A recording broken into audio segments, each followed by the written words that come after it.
Wow, there's 60 people on the Zoom. All right.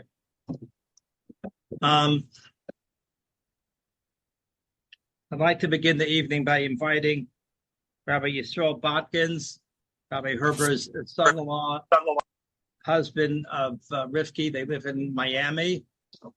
They enjoyed a very, very close relationship. And Rabbi Yisroel will share with us his different husband.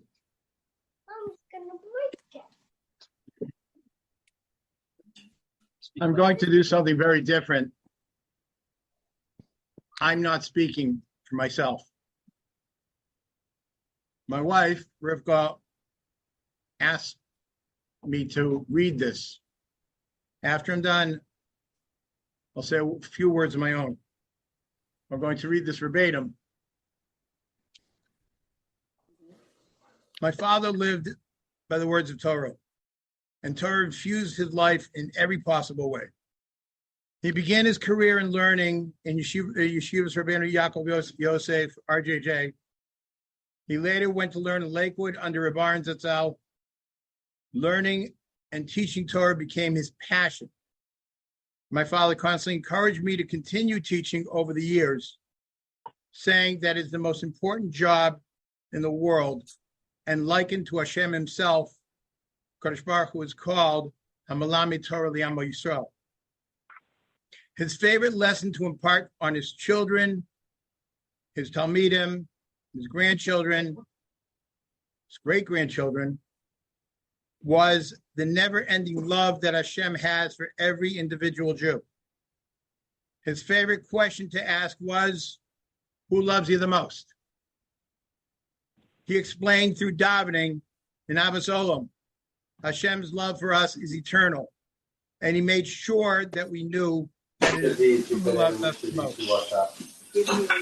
My father wanted us to feel Hashem's love at all times, and he brought that into the classroom as well. Once he was teaching Chumash, Parsha Shmos, which begins with Hashem counting Bnei Yisrael. He came into class and he gave each student a stack of $100 bills totaling $1,000. He saw throughout the class each child was counting the money again and again. They were counting their money. He asked them, why are you counting the money again? You already counted it. They said, it's valuable. We want to make sure it's all here. It's very important to us, he said. He said, that's why Hashem kept counting Bnei Yisrael. We are so important to him. He made the lesson so real, so relevant. He wanted to make every lesson so real. Avos Olam, look how much Hashem loves us. When he asked us how we were, no matter if it was good times or bad times, we always had to say, Baruch Hashem. If we didn't, we always heard, wrong answer.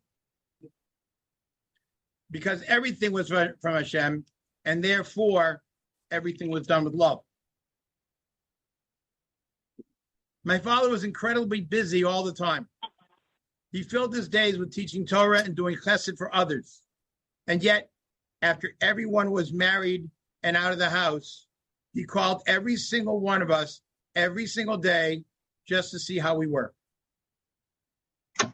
When he stayed with us in Florida, we had our favorite games that we would play together. And his mind was always very sharp at all times. He played thinking games. And he constantly thanked Hashem that he still had all his clarity about him until the end. He literally never stopped learning. He looked at davening to try to gain a deeper understanding of the words of Tefillah. My father was a staunch believer in emes. Emes in learning, emes in speech, emes in his business dealings, and emes in his persona. He felt he didn't have to put on airs for anyone. He was completely Toho Kabaro. He was what he was. People might not have realized what a Talmid Chacham that he was, because maybe he didn't look like what they expected out of a Talmid Chacham. With his colorful shirts, his satin yarmulkes, the yarmulkes that he got from bar mitzvahs. Somebody just told me a story recently. There was someone who was from Miami, from the Miami Beach Kollel, and was having a hard time understanding Rabbi Akiva Eger. A bacher who was close with us told this man about Rabbi Herber, who was in town for Yontif. And he said, you can't miss him. He's the one in shul with the colorful shirt, the matching satin yarmulke, and the man thought that he was joking. Later, he went and found Rabbi Herber in shul. And Rabbi Herber gave him two approaches to Rabbi Akiva Eger. He came back later and said, I've never had such clarity in a Rabbi Akiva Eger in my life. I've never met anyone who could explain this so well. In the summertime, I would go to work with him when I was young, when he had a scrap metal business. I would go with him in his old decrepit truck with an AM radio and pick things up and make deliveries. And he would spend long hot summer days together. We'd go to 7-Elevens for Slurpees and in the heat of the summer in St. Louis. That actually makes Florida feel cool. And during this time, I saw him make connections with some Jewish individuals who were not yet religious. He would make such an incredible Kiddush Hashem. On Erev Pesach, we always would bring them matzah and wine, and we'd say to me, let's bring them a taste of Yiddishkeit. My father was always just so grateful for every little thing, and he taught us to be grateful just for having a roof over our heads. Everything he did with a purpose. Growing up, I saw him vacuuming for Shabbos. You would say, L'kavod Shabbos Kodesh, to teach us that everything has to be for the sake of Shabbos. I'm going to miss his help so much. When he would come to us for Yontif in Florida, he insisted in participating in the preparations just so he could meet Mechabed Shabbos in Yontif. And please forgive me, I would be remiss if I didn't mention my mother as well. Both of my parents used every minute to do chesed. Their jobs were kula chesed. They both worked so hard. They were pillars of this community. They were both so selfless and both had such incredible work ethics. They both emanated such love and such non-judgmental acceptance. Everyone loved them both. They treated everyone with such great respect. My parents, with my father's Akar Satov and my mother's ever patient, ever loving, never got upset. She loved everyone all the time. Their foundation together, their whole lives were devoted to helping others, doing chesed, working to spread Torah and chesed in Klal Yisrael. We learned tremendous lessons from them both, and they wove the Derech HaTorah and Avos Hashem into the fabric of their lives and into ours. I would be remiss if I didn't speak on my own. And if I could sum up Zaidi, my shver, and with one word, it would be pashtus. He did not believe in shtick. He did not believe in impressing anybody. He did not believe in letting anybody know who he really was. I walked into a shul. We usually davened in Shari Tefillah, and one Friday night we davened in Kal Hasidim, which he had never gone to. Sat down at the table, and the president came over, tapped me on the shoulder.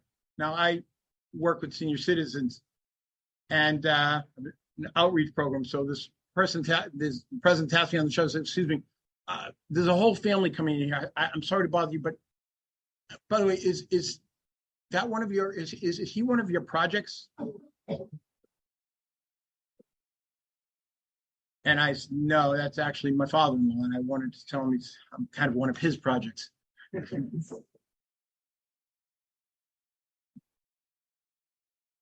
His word was what he was. He believed in emes, and he believed in pashtus. And he believed in Torah, teaching as well as learning. The day he was nifter, my grandson, who was his oldest great-grandson, told me that the last time he was there, I never knew this until then, that he asked a question to him and one of his friends, and his friend gave an answer that he liked. And he said he was going to give him a prize. After Shabbos, he turned to my wife, gave her money, and said, "Please make sure that that little boy gets a prize." He probably didn't expect it. He probably didn't even think about it. But he said he was going to get a prize, and that's what he had to get. But that was Zadie. I'm sure I'm not saying everything I read here. My wife, as she was writing and talking about, she said, "I'm not saying anything that people here don't know." But that's fine, because Zadie was emes, and Zadie was pashtus. No airs, no fanfare. Did not want anybody to make any big deal of anything, and he just was constantly doing what he felt the Rebbeinu Shem wanted him to do. Okay, now it's Rabbi Yisroel.